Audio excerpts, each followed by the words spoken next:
अंततः 7 जून की तारीख आ ही गई। ट्रेन को सुबह 4:30 बजे आना था। त्रेहान और ऋषभ भी आलिया के संग स्टेशन आए। पूरा स्टेशन खाली था। सब कुछ वैसा का वैसा ही था जैसा उन्होंने पिछले साल 7 जून को देखा था। उद्घोषिका की आवाज़ आ रही थी। भटरहा एक्सप्रेस अपने निर्धारित समय से 36 साल विलंब से चल रही है। आपको हुई असुविधा के लिए हमें खेद है। इस बार आलिया को यह सुनकर थोड़ी हंसी सी आ गई। पिछले साल का वाकया उसे याद आ गया। कितनी डर गई थी वह। ट्रेन ठीक 4:30 बजे प्लेटफॉर्म पर थी। जैसा कि उस आदमी ने बताया था, ट्रेन त्रेहान और ऋषभ को नहीं दिखलाई दे रही थी। आलिया रोते रोते त्रेहान और ऋषभ को प्लेटफॉर्म पर ही छोड़कर सापित भटरहा एक्सप्रेस डाउन में सवार हो गई। आलिया के सवार होते ही चल पड़ी भटरहा एक्सप्रेस डाउन अपने मंजिल की तरफ।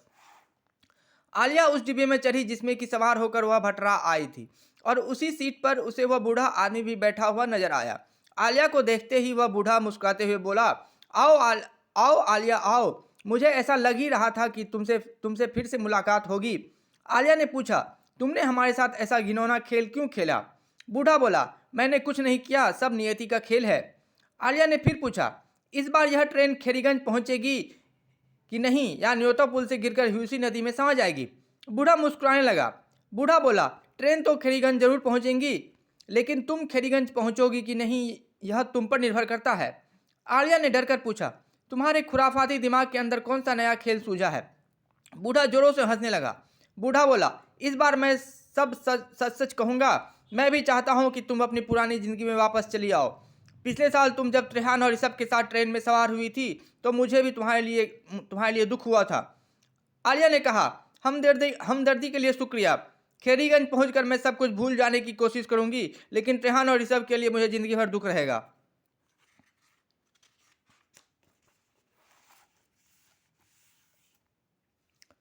बूढ़ा बोला, मुझे यह कहते हुए बहुत दुख हो रहा है कि यह सब इतना आसान नहीं होने वाला है। आलिया ने कहा, क्या मतलब है कि आसान नहीं होने वाला है? एक बार ट्रेन खेरीगंज पहुंचेगी, मैं वापस दौड़ते दौड़ते अपने घर जाऊंगी और अपनी मम्मी को गले लगाकर जी भर कर रहूंगी। बूढ़ा बोला, अभी सपने देखने से परहेज करो आलिया। अगर तुम्हें पुरानी जिंदगी में वापस जाना है तो तुम्हें अभी बहुत हिम्मत दिखानी है। आलिया बोली, तुम्हें जो भी कहना है जल्दी कहो, मेरे सब्र का बांध टूट रहा है। बूढ़े ने कहा, देखो आलिया, मेरी बात ध्यान से सुनो, और इस बार मैं कोई मजाक नहीं कर रहा हूँ। यह ट्रेन 8:30 बजे न्योतो पुल से गुजरेगी। अगर तुम्हें फिर से पुरानी जिंदगी में वापस जाना है तो तुम्हें ह्यूसी नदी में छलांग लगानी पड़ेगी। आलिया बोली, तुम अपनी आदत से बाज नहीं आओगे। यह बात मेरे समझ से परे है कि ह्यूसी नदी में छलांग लगाने से मुझे पुरानी जिंदगी कैसे वापस मिलेगी। मैं तो छलांग लगाने से रही। खेरीगंज आएगा और मैं हमेशा के लिए तुमसे विदा लूंगी। बूढ़ा बोला, अगर तुमने छलांग नहीं लगाई तो खेरीगंज तो जरूर आएगा, लेकिन तुम ट्रेन से उतर नहीं पाओगी। हम सभी यात्रियों की तरह तुम भी ट्रेन में कैद होकर रह जाओगी। तुम्हें अगर इस ट्रेन से आज़ाद होना है तो एक ही उपाय है कि तुम ह्यूसी नदी में कूद जाओ। आलिया बोली, ठीक है, मैं कूदूंगी, लेकिन तुम भी अगर मेरे साथ कूदोगे तभी। बूढ़े ने कहा, तुम्हें अभी लग रहा है कि मैं मजाक कर रहा हूँ। हमारे कर्म बंधन 36 साल पहले ही खत्म हो गए। तुम्हारे अंदर अभी जीने की इच्छा बची हुई है, अन्यथा तुम अभी भटराहा में ही रहती। मैं चाह कर भी उसी नदी में छलांग नहीं लगा सकता। आलिया ने कहा, अच्छा, तो छलांग लगाने के बाद क्या होगा? क्या सब कुछ पिछली जिंदगी जैसा हो जाएगा? बूढ़ा बोला, ब्रह्मांडों की संख्या अनंत होती है।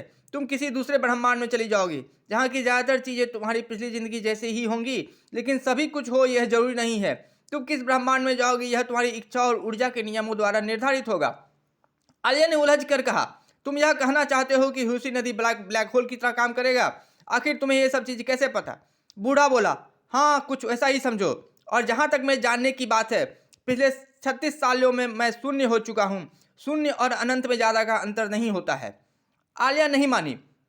मुझे अभी भी सारी की सारी बातें झूठ लग रही हैं। बाहर हर कुछ तो वैसा का वैसा ही है। वही पहाड़, वही पेड़ पौधे, अति सुंदर लालिमा के साथ सूर्योदय हो रहा है, ठंडी हवा बह रही है, ट्रेन के चलने की वही जानी पहचानी आवाज। तुम एकदम सामान्य इंसान लग रहे हो। मुझे अभी भी ऐसा प्रतीत हो रहा है हर हर कुछ कोई साजिश है या कि कोई खेल, और इसमें त्रेहान और ऋषभ भी मिले हुए हैं। मैं कोई छलांग वलांग नहीं लगाने वाली हूँ। बूढ़ा बोला, तुम छलांग लगाओगी आलिया, तुम चाह कर भी खुद को रोक नहीं पाओगे। आलिया कुछ नहीं बोलती है। फिर दोनों शांत होकर घंटों तक यूं ही बैठे रहते हैं। 8:25 पर बूढ़ा अचानक आलिया से कहता है, न्योतो पुल आने ही वाला है, तुम तैयार हो जाओ। आलिया जस के तस बैठी हुई है। कुछ ही देर में भटरहा एक्सप्रेस डाउन न्योतो पुल पर थी। आलिया कतई भी अपनी सीट पर से उठने के मूड में नहीं है। बूढ़ा खींचकर आलिया को ट्रेन के गेट पर ले आया है। बूढ़ा कह रहा है, कूदो आलिया कूदो, तुम्हारे पास यही अंतिम मौका है, नहीं तो तुम इस ट्रेन में फंसी हुई रह जाओगी। आलिया ट्रेन के गेट पर आई तो है, परंतु उसका ट्रेन से कूदने का कोई भी इरादा नहीं था। नदी का पानी सूर्य की रोशनी में चमचमा रहा था। ट्रेन की रफ्तार थोड़ी कम हो गई थी। आलिया अब भी बूढ़े की बातों का जरा भी विश्वास करने को तैयार नहीं थी।